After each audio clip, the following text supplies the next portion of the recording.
¿no?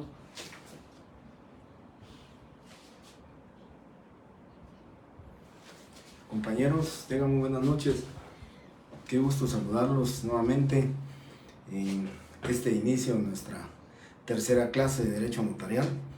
Como ya le he dicho, todos los días de clase les voy a dar el agradecimiento de estar presentes, de estar en especial, ¿verdad?, que estén en vivo, que estén recibiendo esta clase de Derecho Notarial.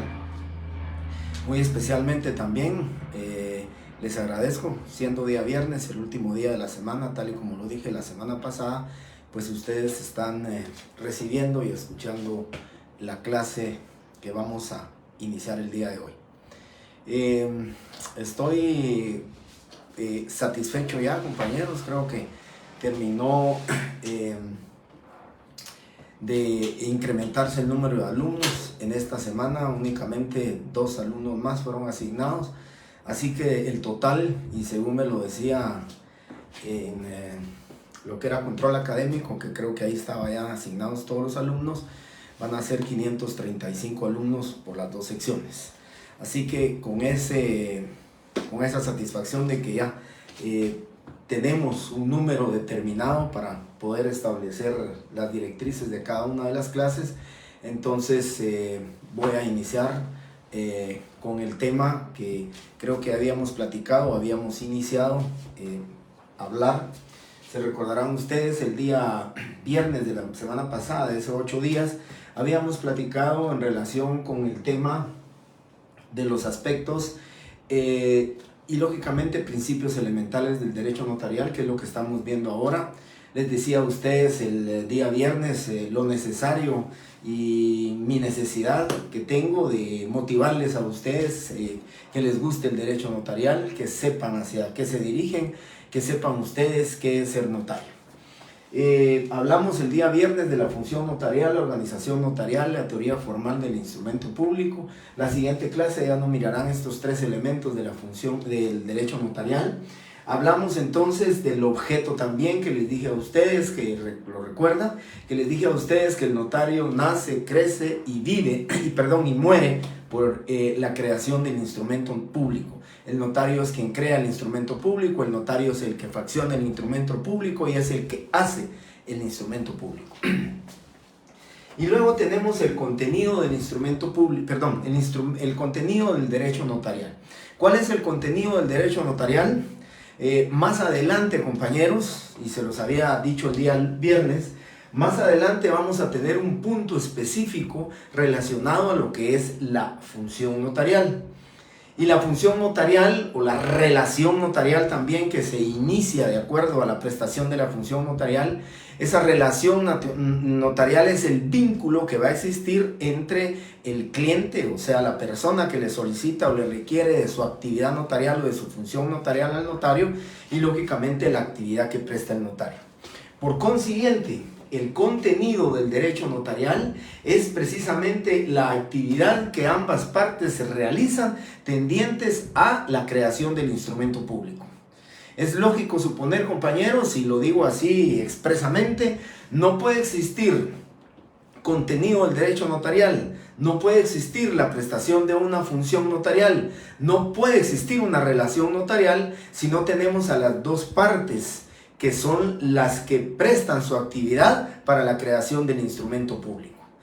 Entonces, el contenido, insisto, es la actividad de las 2 partes, la actividad tanto del que ruega, del cliente, del solicitante, del requirente de la función notarial, y el notario, que ya les decía a ustedes cuando hablábamos nosotros de la función notarial, esa actividad que pone en funcionamiento el notario para la creación del instrumento público y la prestación de una buena función notarial. Y luego hay 4 características del derecho notarial. Son 4 características muy importantes que yo quisiera, y creo que lo dije el día anterior en clase, se los voy a dictar. Una es tal vez tendrá 2 o 3 líneas, las demás son cortas. Quiero que las copien porque Luego de que les he dictado, voy a explicar cada una de ellas para una mejor comprensión y que yo quede más satisfecho con respecto al tema de las características del derecho notarial. Entonces, tenemos 4 características del derecho notarial. Voy a dictar las 4 y una vez dictadas las 4, ya no dicto, sino que inicio con la explicación de cada una de las características del derecho notarial. Estamos hablando, vuelvo a repetir, estamos hablando el tema de hoy, el día de hoy, todo lo relacionado con los aspectos y los principios generales del derecho notarial. Característica número 1. Característica número 1. Actúa dentro de la llamada fase normal del derecho. Actúa dentro de la llamada fase normal del derecho,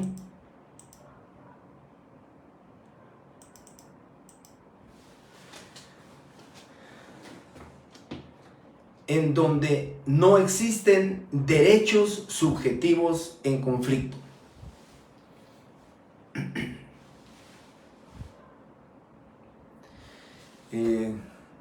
Voy a pedirles un segundo, solamente quiero estar seguro si estoy proyectando la clase, permítanme.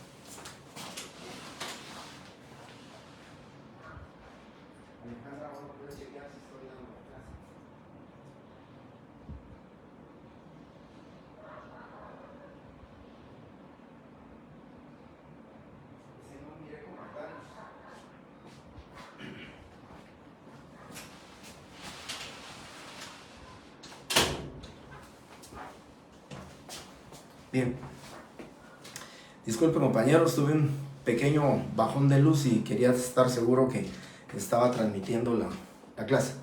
Bien, quiero comentarles entonces, compañeros, de las características, ¿verdad? Les decía, actúa dentro de la llamada fase normal del derecho, donde no existen derechos subjetivos en conflicto.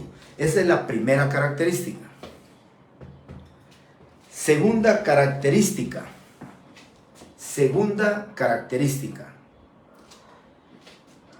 Confiere certeza y seguridad jurídica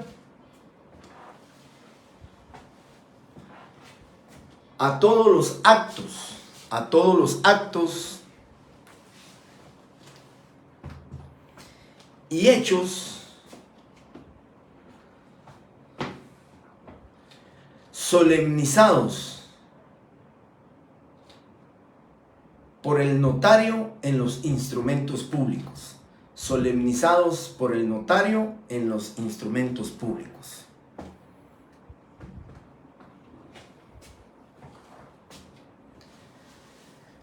Característica número 3, de la que tendrá 2 o 3 líneas. Característica número 3.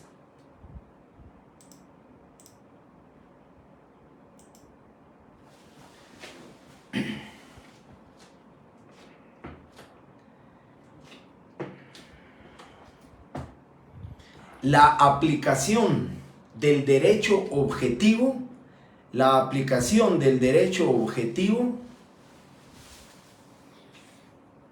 se encuentra condicionada,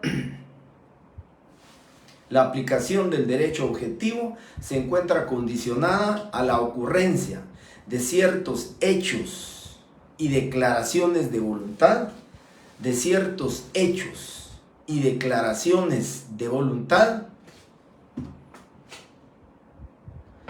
de manera que se puedan crear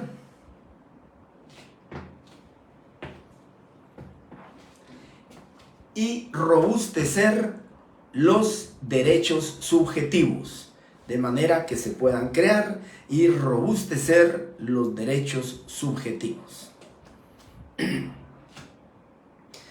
Y la característica número 4, la última característica.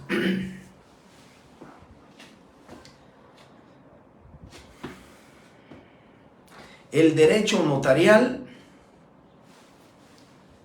no se puede encasillar dentro de la tradicional división, no se puede encasillar dentro de la tradicional división de derecho público y derecho privado. Punto.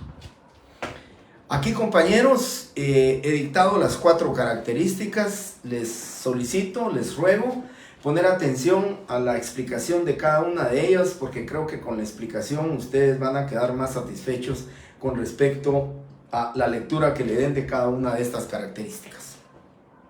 Quiero empezar diciéndoles con respecto a las características que ya es necesario que empecemos a utilizar nuestro código notariado. Ya hablaré de algunos aspectos que se relacionan con el código notariado, y como recordarán ustedes, el día viernes de la semana pasada, el día lunes también de la semana pasada, cuando iniciamos nuestras clases, el día 24 de enero, recordarán ustedes que les hice la petición que era necesario que primariamente tuvieran ustedes ya en sus manos, en las clases, que tuvieran la Constitución Política de la República de Guatemala, así como el Código de Notariado, y recuerdo también el Decreto 314. O sea que les solicité a ustedes Constitución Política de la República, Código de Notariado y el Decreto 314. Para los que se ven sorprendidos con la petición que hice con respecto a la Constitución, Código de Notariado y Decreto 314, recordarán ustedes que les pedí que compraran su Código de Notariado, que lo abrieran, que lo vieran un poquito, que empezaran a leer un par de artículos. El Código Notariado es el Decreto 314 del Congreso.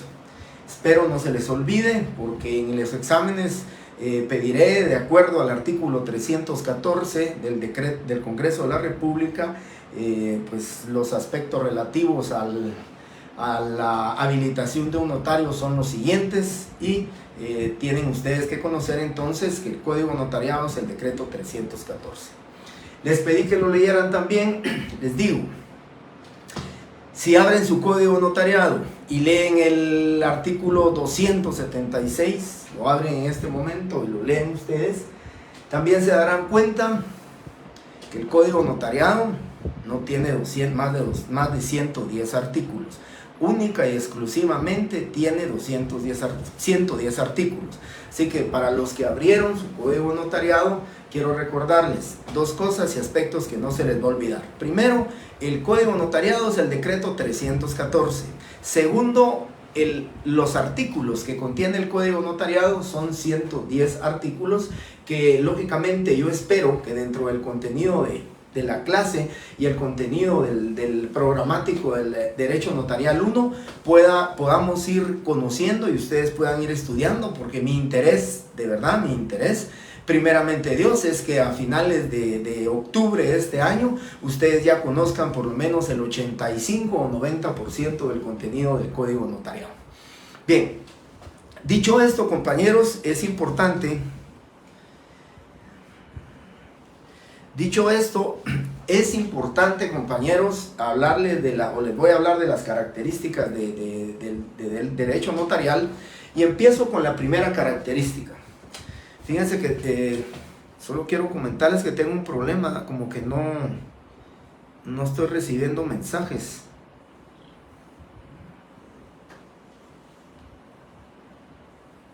Solo tengo un mensaje de Mónica, pero si me permiten un segundo voy a ver qué.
Compañeros, disculpen que no tenía los activado para ver los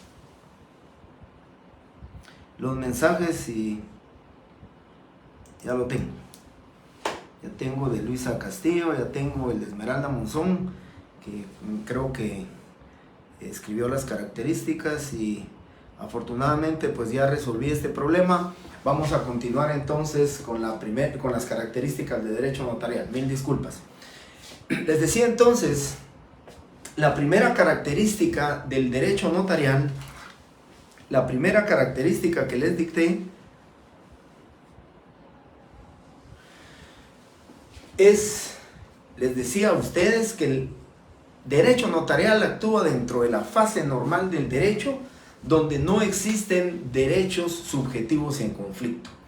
¿Qué significa esto, compañeros? Yo creo que cuando recordarán ustedes que de este lado les había escrito abogado, que ya no íbamos a hablar de abogado, que ya no solamente íbamos a hablar de notario, pues eso era lo que quiero comentarles a ustedes. El notario, compañeros, actúa dentro de la llamada fase normal del derecho, no existen derechos subjetivos en conflicto. Recordarán ustedes que en clase pasada les dije que el notario actúa siempre y cuando haya un acuerdo de voluntades. Cuando hay un acuerdo de voluntades, el notario puede fraccionar el instrumento público, puede poner en actividad su función notarial porque hay acuerdo de voluntades. El desacuerdo de voluntades no puede el notario en ningún momento practicar su función notarial. Les decía a ustedes de manera de ejemplo, el abogado siempre va a tener a su defendido, siempre va a tener a su cliente al lado izquierdo, siempre lo va a tener ahí, van a estar sentados uno a la par del otro, porque el abogado defiende a su cliente. Nosotros los notarios no es así. Nosotros los notarios no tendremos a la par a nuestros clientes, los tenemos de frente a ambos clientes, tendremos de frente a ambos requirentes, a ambas personas, nuestros clientes que nos están explicando su problema legal, nos están explicando los hechos que motivaron para solicitarnos a nosotros, pero ante todo ese acuerdo de voluntades, ese consentimiento que debe existir de ambas partes para poder celebrar un contrato. Por eso se dice que nosotros somos magistrados de la paz, por eso se dice que nosotros simplemente lo que actuamos es el acuerdo y el convencimiento de las partes del que quieren firmar un instrumento público. Por eso, primera característica, el derecho notarial actúa dentro de la llamada fase normal de derecho. ¿Qué significa esa fase normal del derecho? Que hay acuerdo de voluntades, que no hay conflictos. Pensemos nosotros, compañeros, en el tema, la diferencia de un abogado. Si en el momento que se va a firmar la escritura de compraventa, en el momento que se va a firmar y ya está fraccionado ese instrumento público, las partes desavienen, las partes ya no quieren fraccionar el instrumento, que se fraccione, ya no quieren que se firme el instrumento, la escritura pública, porque está pensando que las medidas y colindancias que la persona le está ofreciendo con respecto a las dimensiones o al área total del inmueble no son las justas, no son las correctas, y que en todo caso mejor lo va a pelear en un tribunal. Compañeros, definitivamente eso le va a corresponder a un abogado y el notario ya no puede actuar porque se perdió la fase normal del derecho. Y en sentido contrario, yo pongo de ejemplo, si se está construyendo una obra nueva y peligrosa, está por caerse la pared hacia el otro inmueble, hay una denuncia en un tribunal para los efectos de que se suspenda la obra, y ¿a quién le corresponde esa denuncia? A un abogado. ¿A quién le corresponde defender o contestar esa demanda? Tendrá que ser al otro abogado. Pero en el momento que esas partes se pongan de acuerdo, en el momento que esas partes digan, bueno, estoy de acuerdo, voy a botar la pared, por favor, y como indemnización a los daños que le pude haber causado, le voy a pagar la cantidad de 10,000 quetzales. Entonces, compañeros, van en búsqueda de un notario que celebre, y el notario que fraccione y documente ese acuerdo de voluntades que debe de hacerse constar en un documento. ¿Qué documento? Será el notario el que tiene que buscar dentro del abanico de contratos, ya sean típicos o atípicos. El notario va a faccionar el instrumento. Se me ocurre una transacción, se me ocurre un finiquito y lógicamente el acuerdo de voluntades vuelve a iluminar lo que es la fase normal del derecho. Eso es precisamente la primera característica del derecho notarial.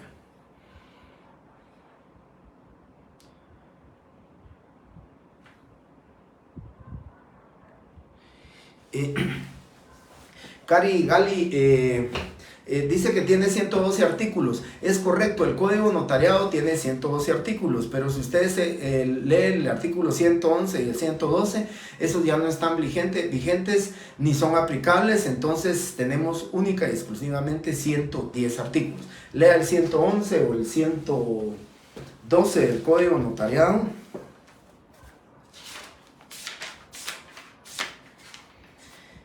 El 111 dice, quedan derogadas todas las disposiciones legales, acuerdos y circulares que se opongan. En el año 1943 que inició, pues lógicamente todas las circulares ya no sería aplicable el artículo 111. Y el 112 dice, la presente ley entrará en vigor el día 1 de enero de 1947. Entonces esos dos artículos ya no son aplicables, esos dos artículos dejan de tener la eficacia, digamos, legal. Por consiguiente, artículos del Código Notariado vigentes son hasta el artículo 110. Bien, continúo con la siguiente característica, o sea, la característica número 2, ¿verdad? La característica número 2 que yo les dije a ustedes es que el derecho notarial, como característica que tiene, dice, confiere certeza y seguridad jurídica a todos aquellos actos o hechos solemnizados por el notario en los instrumentos públicos correspondientes.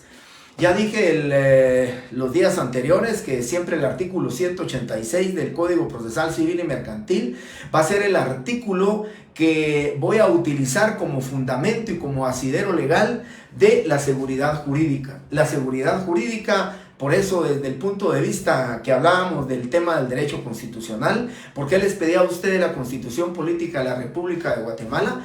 Porque en eso tenemos algunos preceptos importantes. Norma constitucional número 2, que establece que el Estado, dice, debe proteger y darle seguridad a sus habitantes. Pero la seguridad física le corresponde, en todo caso le va a corresponder al Estado. Pero si ustedes se ponen a pensar, no solo existe la seguridad física, existe también la seguridad jurídica. Y la seguridad jurídica le corresponde y le es inherente al notario. Nosotros los notarios le damos la seguridad y la certeza jurídica a todos aquellos hechos y actos que nosotros solemnizamos con base a nuestra fe pública, de la cual estamos investidos y que por mandato legal la tenemos, a todos esos instrumentos públicos que ya se los voy a dictar, ya se los voy a decir, ya se los voy a referir.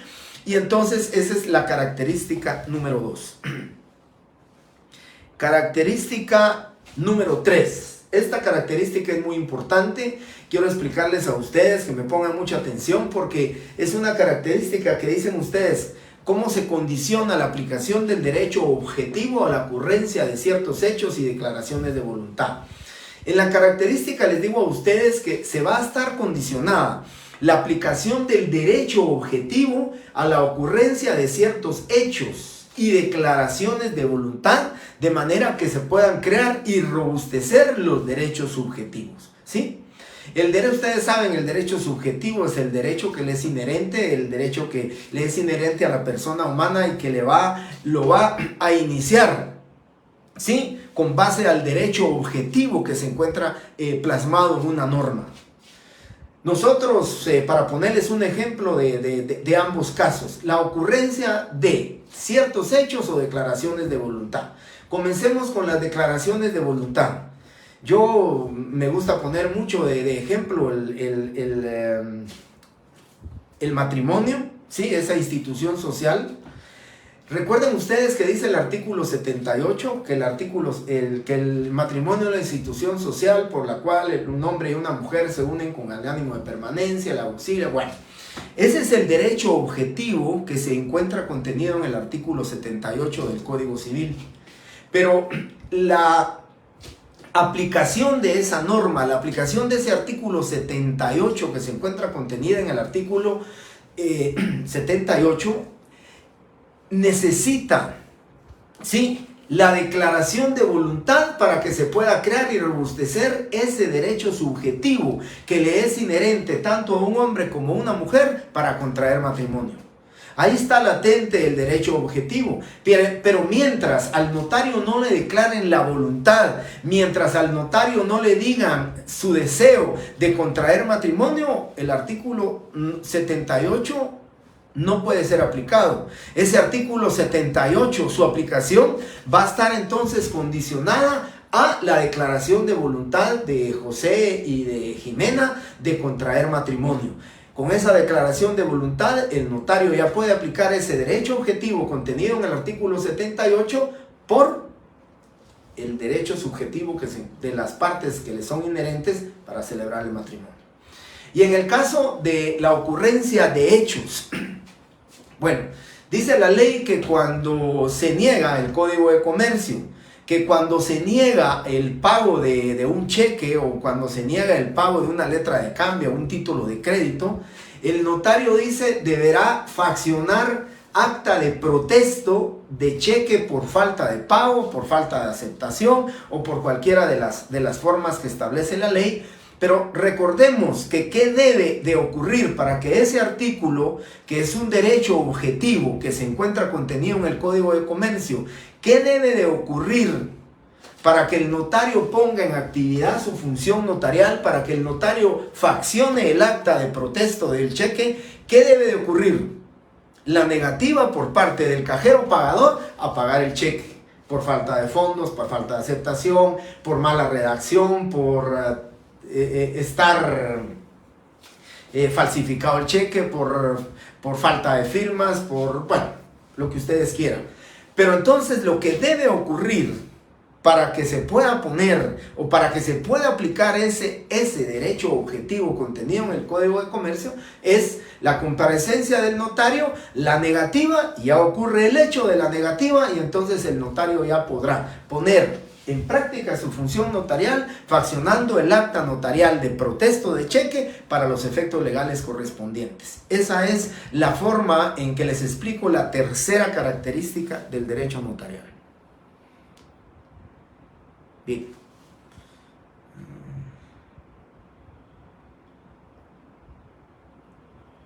Bien. Y por último, tenemos la cuarta característica. La cuarta característica del derecho notarial se refiere a que el derecho notarial no puede encasillarse en la tradicional división de derecho público y derecho privado. Siempre hemos pensado, ¿verdad? Y los tratadistas del derecho notarial establecen o comentan al respecto de que la esfera de la aplicación del derecho notarial está dentro de lo que es el derecho público. En el derecho público porque es el Estado quien a nosotros nos otorga como depositarios la fe pública, y viniendo la fe pública como una delegación del depósito de esa presunción legal de veracidad que nosotros los notarios tenemos, pues entonces se dice que lo podemos encasillar dentro de lo que es el derecho público. Pero también podemos encasillarlo dentro del derecho privado, por supuesto, porque recuérdense ustedes, la mayoría de normas contenidas en el Código Civil, su aplicación, toda esa aplicación, tal y como la aplicamos, la característica número 3, la solicitud, el requerimiento, la rogación de poner en funcionamiento por la declaración de voluntad o por la ocurrencia de un hecho, ese derecho objetivo contenido ahí, pues lógicamente está dentro de la esfera del derecho privado, dentro de los particulares, esa relación negocial y contractual que existe entre los particulares. Tenemos que concluir definitivamente que el derecho notarial puede encontrarse encasillado en la tradicional, no se puede encasillar en la tradicional división de derecho público y derecho privado. Y también hay algunos tratadistas, compañeros, que establecen que el derecho notarial se es autónomo, tiene su norma, sus propios principios, sus propias doctrinas, pero no es el tema que nos vamos a comentar el día de hoy. El tema es, como característica, que no podemos nosotros encasillarlo dentro de lo que es el derecho público y el derecho privado, el derecho notarial. Con eso concluyo entonces las características del derecho notarial. Es muy importante, y espero, compañeros, que no se queden solamente con mi explicación. Es muy importante que ustedes lean los libros que les sugerí. El libro del doctor Nery Muñoz tiene muy resumido esta parte que estoy hablando. También el libro del licenciado Ricardo Alvarado Sandoval también tiene muchos aspectos relacionados con esos. El doctor Gracias también, que les mencioné a ustedes al inicio de clase, que son 3 libros los cuales ustedes pueden profundizar o apoyarse un poquito más con respecto al tema que estamos platicando. Luego de esto, compañero, de este tema de las características del derecho notarial, que espero que la secuencia, ¿verdad? Por eso es muy importante que llevemos la secuencia, por eso es muy importante que ustedes estén en clase en vivo. Si se dan cuenta ustedes, el día viernes para el día lunes tenemos separados 2 días nada más. La secuencia debe ser es menos prolongada. Ahora se dan cuenta ustedes, tuvimos clase el día viernes y ahora hasta el otro día, al siguiente viernes. Tenemos entre distancia, entre lunes y viernes, únicamente el martes, miércoles y jueves, y entonces es importante que veamos secuencia con respecto a las clases que estamos platicando el día de hoy. Tenemos ahora los principios que informan al derecho notarial. Estos son los principios que, por supuesto, quiero advertirles, quiero comentarles, compañeros, que hay muchos principios, o van a haber más principios que ustedes pueden encontrar. De hecho, yo uno de los últimos principios de extraneidad lo obtuve de un tratadista argentino, de un tratadista del derecho notarial, que se refiere a este principio, que lo he agregado dentro de los principios de derecho notarial. Van a encontrar ustedes en muchos autores, van a encontrar diferentes principios que informan el derecho notarial. Creo que en clase, pues los profesores, los docentes, cuando hemos platicado acerca de los principios, siempre hemos tratado de unificar criterio con respecto a que estos principios son los más importantes y principios que informan al derecho notarial.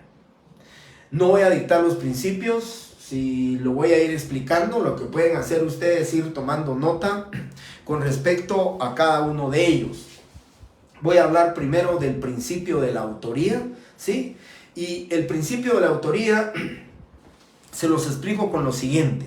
La autoría puede ser de 2 maneras: la autoría intelectual y la autoría material. Pensemos, compañeros, que realmente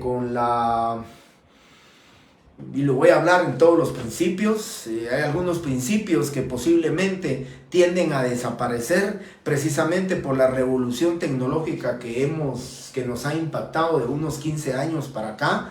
Esa revolución tecnológica que cada día se desarrolla más, que cada día evoluciona más, que cada día nos sorprende más con la existencia de esa tecnología, ¿verdad? Que por supuesto las herramientas que nos está entregando, las herramientas que nos pone a nuestra disposición, pues de alguna manera nos hacen más práctica la prestación de la función notarial, pero vamos a hablar de algunos aspectos que también hacen peligrosa la aplicación de ciertas herramientas, que en alguna medida, les vuelvo a repetir, podrían pues hasta ya no aplicar ciertos principios del derecho notarial por esa tecnología que tenemos. Y entonces explico la autoría. La autoría, compañeros, empiezo a decirles, o les decía a ustedes, que es de manera intelectual o de manera material. Yo quisiera comentarles a ustedes y quiero decirles a ustedes, y me voy a poner de este lado, ¿verdad? De este lado como profesional que ejerzo el derecho notarial y que soy notario, les quisiera decir que realmente lo mejor debería ser que el notario cumpla con la autoría intelectual y la teoría material. Y me pongo de este lado como profesor también, les digo a ustedes que la autoría es intelectual y es material. Sin embargo, pensemos, por esa utilización y la aplicación de muchas herramientas tecnológicas, digitales, pues definitivamente la autoría se ha ido perdiendo. Créanme que aún dividiéndola en intelectual y material, la autoría se ha ido perdiendo con respecto a la creación de los instrumentos públicos. Si el objeto del derecho notarial es la creación del instrumento público, le corresponde única y exclusivamente al notario. Crear el instrumento público le corresponde con exclusividad al notario. Y cuando hablamos de la autoría intelectual es que debe ser el notario quien crea el instrumento público. Debe ser el notario el que con su conocimiento como profesional del derecho, como perito en derecho, como conocedor de las normas adjetivas, de las normas sustantivas, él debe de ser el creador del instrumento público. Pero vuelvo a repetir, compañeros, esas herramientas que nos presentan ahora, basta con decir o irnos o retroceder unos 15 o 20 años de la historia con respecto a la creación del instrumento público. Basta comentarles a ustedes, compañeros, que antes pues se hacían los instrumentos públicos en máquina mecánica o máquina eléctrica. Y era el notario el que de manera intelectual, y era el notario el que de manera material, porque materialmente él fraccionaba el instrumento público o dictándosela a la secretaria, al procurador, y entonces él creaba, él era el autor intelectual del instrumento público, más no el material. Yo reúno la autoría intelectual y material en una sola persona, en solo el notario, cuando el mismo notario está faccionando el instrumento público y de manera intelectual y material lo facciona. Posiblemente, y hace 20 años también la aplicación de la autoría intelectual era la necesaria y era la importante, ¿sí? Porque si dictábamos el instrumento público, estábamos creando el instrumento con autoría intelectual, pero la material la estaba haciendo la secretaria o el procurador. Compañeros, ahora actualmente, y ustedes lo sabrán, yo pues ya tengo muchos años de ejercicio profesional, viví todas esas generaciones o esos cambios de tecnología que empezaron a existir. Vino una máquina IBM que había que, con una tarjeta, había que grabar el instrumento público con una tarjeta con espacios separados, y entonces así empezó la creación de los instrumentos de manera material, que le correspondía a otras personas, a las secretarias, a los que conocían el tema el tema de las máquinas. Posteriormente vinieron ya más programas. Yo estoy completamente seguro que muchos de ustedes estarán diciendo, bueno, ¿qué habla este licenciado?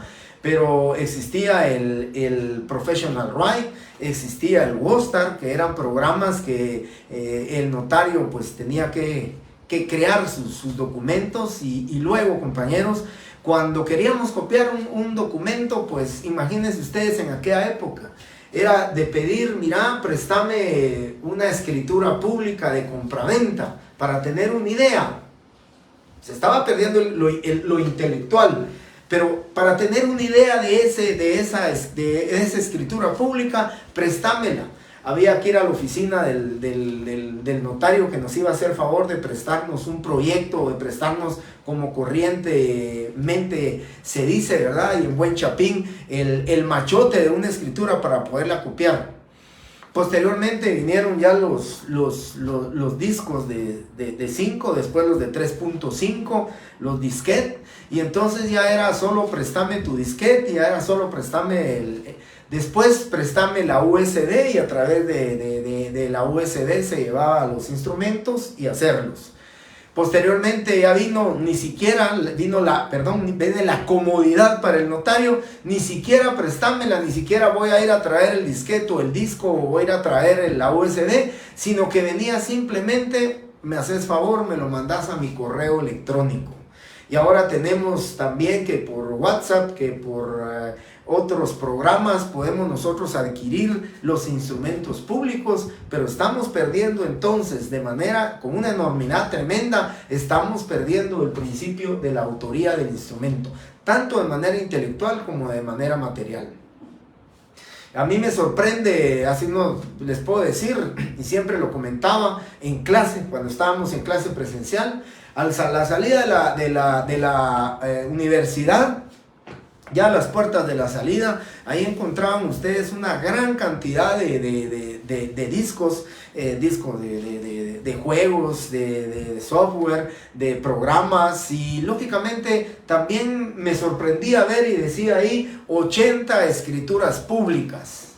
¿Quién es el autor de ese instrumento público? ¿Quién creó ese instrumento público? No sabemos. Creamos el instrumento público con un CD, tomamos la idea de esa escritura y créanme, compañeros, que una y muchas de las justificaciones o de las suspensiones en los registros públicos de escrituras públicas es que cuando creamos el instrumento público, pues a veces ni siquiera revisamos el instrumento y se van cometiendo errores en el instrumento. Por eso es importante, compañeros, que nosotros tengamos muy presente cuál es la autoría, ese principio de la autoría, que nosotros los notarios seamos los creadores intelectuales, como mínimo actualmente que seamos los creadores intelectuales del instrumento público. Eso es como mínimo, porque dejemos el tema de la facilidad que ahora nos prestan esta tecnología, que sea nuestra secretaria, el procurador o cualquier otra persona que faccione el instrumento, está bien, que sea el autor material, pero no el autor intelectual. Nosotros los notarios nos corresponde, somos nosotros los conocedores, somos nosotros los que vamos a evacuar lógicamente las consultas de nuestros clientes. Tenemos que conocer el contenido del instrumento público. Nosotros tenemos que saber por qué lo hicimos, por qué consta en el instrumento público determinada cláusula, determinada condición con respecto a lo que estamos haciendo.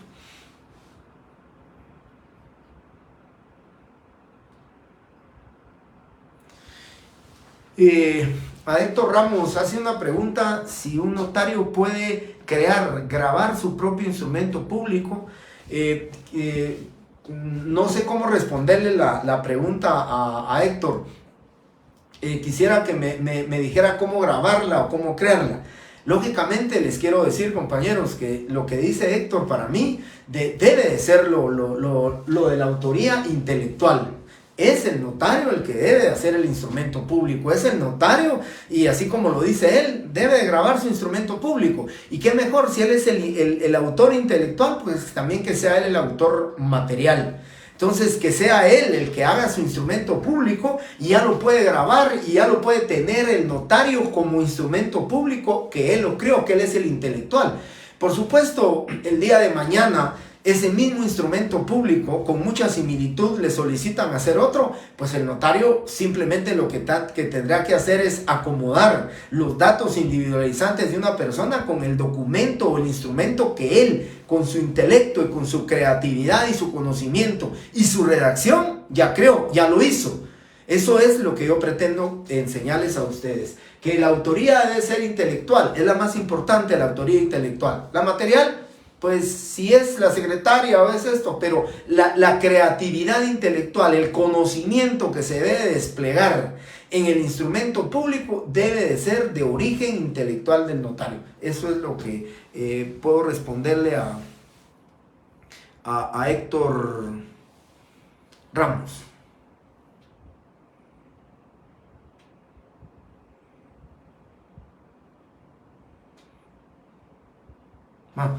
Bien, Héctor dice que se refiere a que si uno mismo puede celebrar su propia boda, su propia compraventa, cosas que van mal. Ya, bien Héctor, le comento lo siguiente. Vamos a llegar a este punto del principio, ahí le voy a dar la respuesta pues un poquito más amplia, ¿verdad? Hoy solo le puedo decir, la ley en el artículo 77 del Código Notariado dice así taxativamente: el notario no podrá autorizar actos y contratos en favor suyo o de sus parientes. Así taxativamente lo dice el artículo 77. Sin embargo, dice podrá, y ahí está referido. Cuando lleguemos a más adelante le voy a explicar qué documento sí puede el notario, digamos, hacer para sí mismo. Ahora, digamos, celebrar su propia boda, definitivamente que no.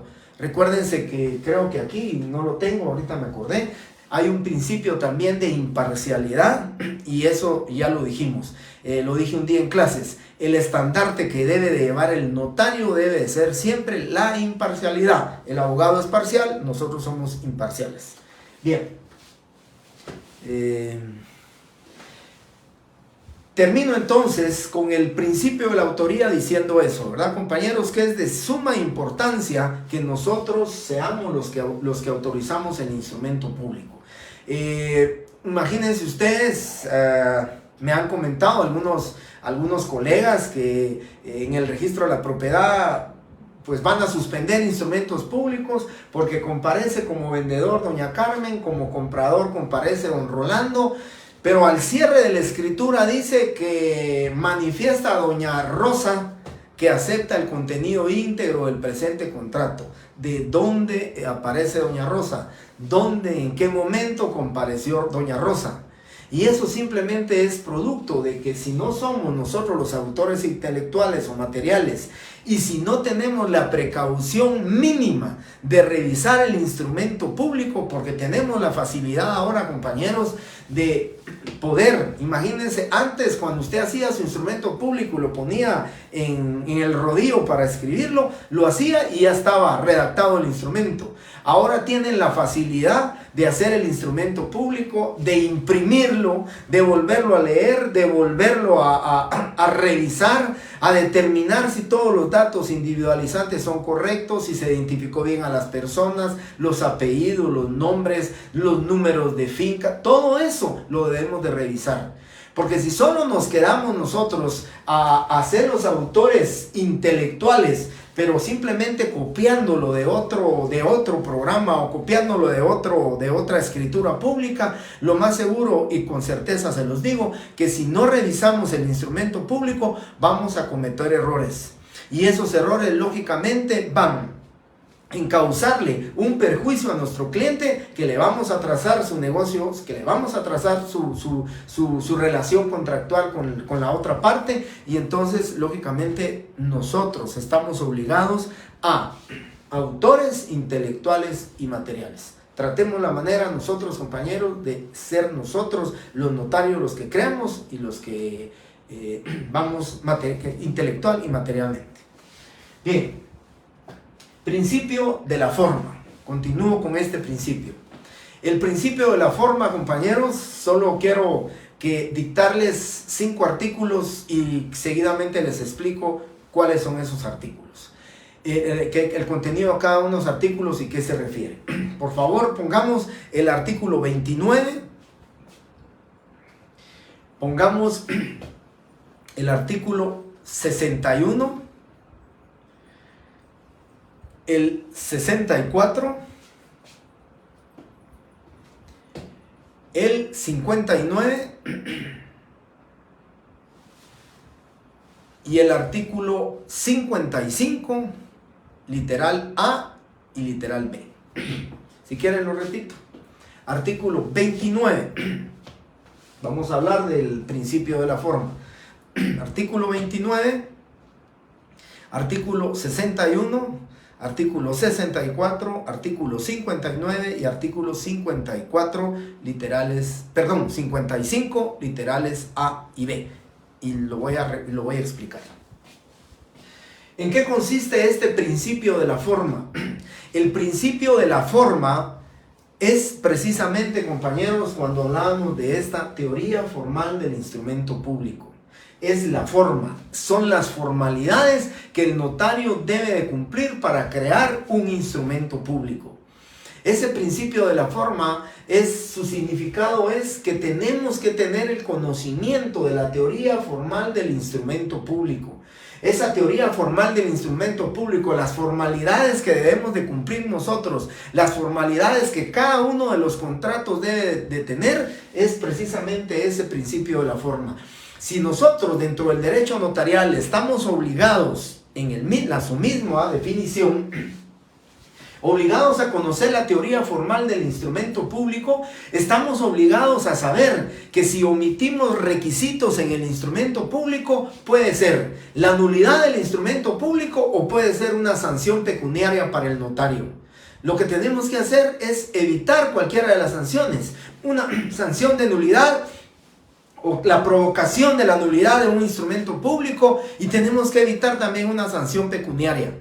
Entonces, cuando nosotros decimos principio de la forma, piensen ustedes, teoría formal del instrumento público, piensen formalidades que debemos de saber, qué formalidades debemos nosotros de cumplir. Ya miraremos nosotros más adelante las formalidades tan importantes como son los datos individualizantes de una persona, cómo vamos a identificar a una persona, qué medios tenemos para identificar a una persona. Pero cuando debemos conocer nosotros las formalidades, es porque no debemos de omitir una formalidad importante, una formalidad esencial en el instrumento público, porque eso realmente, compañeros, puede causar un perjuicio. Imagínense ustedes, compañeros, cuando lo dice claramente el Código Civil, cuando dice claramente que la omisión de requisitos esenciales en el testamento da como resultado la nulidad del mismo. Y piensen ustedes, compañeros, si el testamento es mortis causa, su naturaleza es para después de la muerte, ya no hay forma de resolver, ya no hay forma de enmendar el error o la omisión que nosotros cometimos hace 10 años o hace 15 años cuando se hizo el testamento. Entonces, imagínense, compañeros, lo que hubiera sido para una sola persona ese testamento, un heredero universal, pues quedándose intestado se convierte en que se va a dividir en todas las personas llamadas a la sucesión. ¿Qué perjuicio le vamos a causar nosotros a esa persona? Pues ya el testador ya murió, ¿verdad? Ya falleció. Pero cuando nos enteremos que el notario causó ese daño y ese perjuicio, lógicamente va a haber una responsabilidad para el notario. Por eso tenemos que conocer nosotros las formalidades del instrumento público. Compañeros, en el registro de la propiedad existen guías registrales, guías que le van orientando el camino jurídico, el camino notarial, el camino de la escrituración, las formalidades que el notario debe cumplir para que no le suspendan sus instrumentos públicos. Ya han habido y han existido muy buenas conferencias al respecto del registro notarial, donde dice causas más frecuentes que suspenden los instrumentos públicos. Y dentro de las más recurrentes es la omisión de las formalidades en el instrumento público. Entonces nosotros tenemos que, aparte de ser los autores, el cuidado de que se cumplan con todas las formalidades que establece la ley. Porque nosotros en el tema del faccionamiento de los instrumentos públicos, y lo vamos a ver más adelante, estamos entendidos de que tenemos responsabilidad, ¿verdad? Nosotros como notarios, como funcionarios sui generis, y lo voy a explicar posteriormente, funcionarios sui generis, nosotros somos responsables ante nuestra parte, ante el Estado, ante nuestros colegas, de la buena práctica de una función notarial. Nosotros somos los creadores del instrumento público y como autores del instrumento público tenemos que conocer las formalidades. Y ahora creo que dentro de este principio de la forma ya es momento oportuno para que yo les refiera a ustedes los 5 instrumentos públicos que el notario puede faccionar. Y precisamente cuando les dije los artículos 29, le dije el artículo 61, el 64, 59, 55, literal A y literal B, ahí reúnen las formalidades que debe de contener cada uno de los instrumentos públicos que nosotros vamos a hablar todo el semestre y el siguiente semestre, que vamos a hablar en clase de esos instrumentos públicos que debemos de faccionar. Para concluir la clase y para comenzar el día lunes con la unidad del acto, voy a comenzar simplemente, para terminar la clase, voy a dictarles a ustedes los artículos, pero que lo pongan a la par del artículo que les dicté. Artículo 29, por favor, pongan a la par ustedes.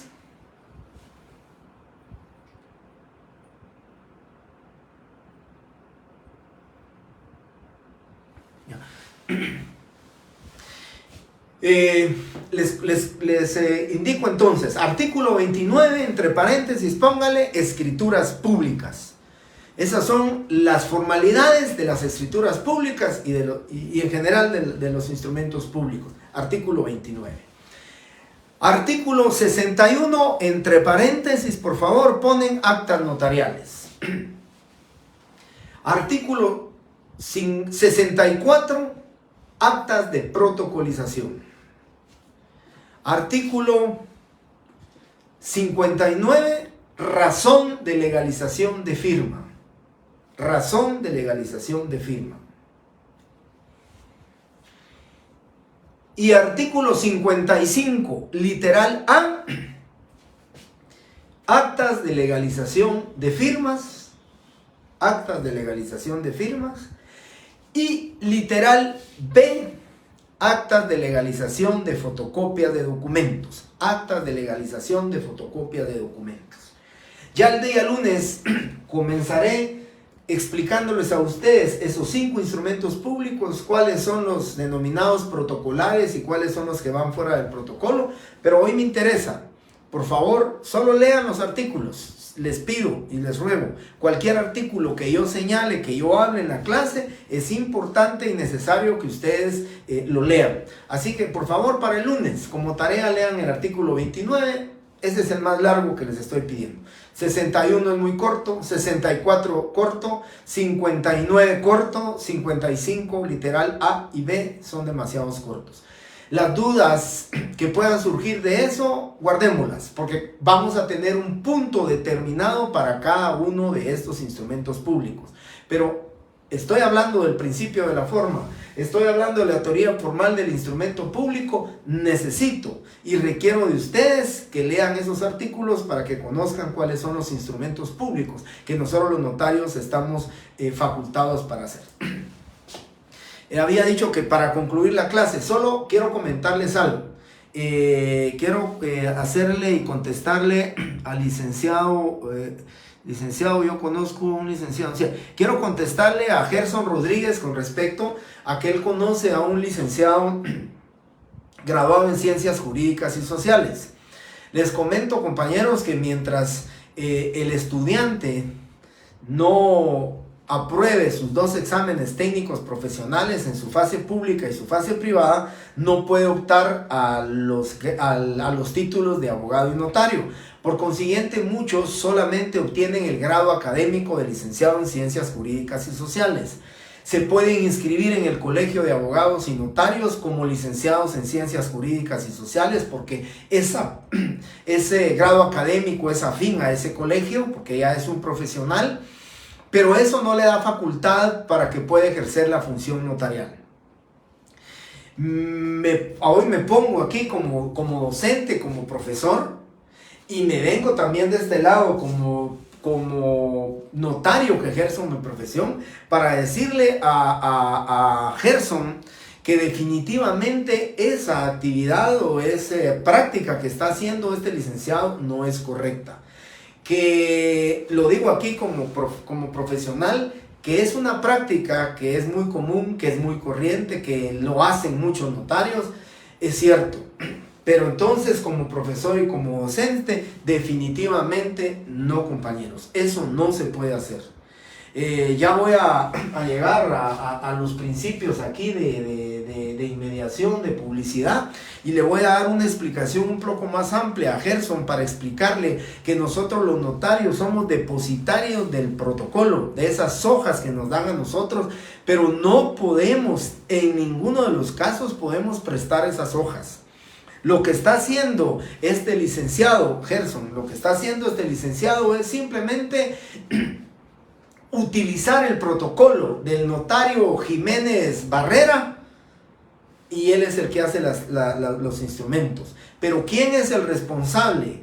¿Quién jamás se podrá disculpar? ¿Quién nunca podrá justificarse? ¿Es que yo lo presté? No, el responsable, cuando diga ante mí Jiménez Barrera, notario Jiménez Barrera. Él es el responsable del instrumento público, él es el responsable de que las firmas sean las auténticas, y entonces lo único que está haciendo la otra persona es, aunque no se hubiera graduado de licenciado en Ciencias Jurídicas y Sociales, y ya se los dije a ustedes, él lo que está cometiendo es una surupeteada.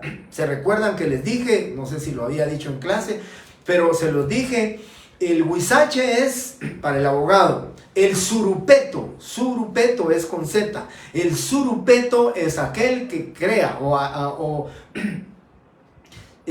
hace actividades notariales no siendo notario. Así que este licenciado que usted conoce, Gerson, lo que está haciendo, así le digo yo en conclusión, es una surupeteada, porque no es notario, y por consiguiente el responsable de todo lo que se haga en el protocolo va a ser quien le esté prestando el registro notarial. Muchas gracias, compañeros, por su atención. Les agradezco que hayan estado en clases. Primeramente Dios, nos miramos el lunes. Con ustedes me corresponde el día lunes a las 7 de la noche. Muchísimas gracias, muy buenas noches.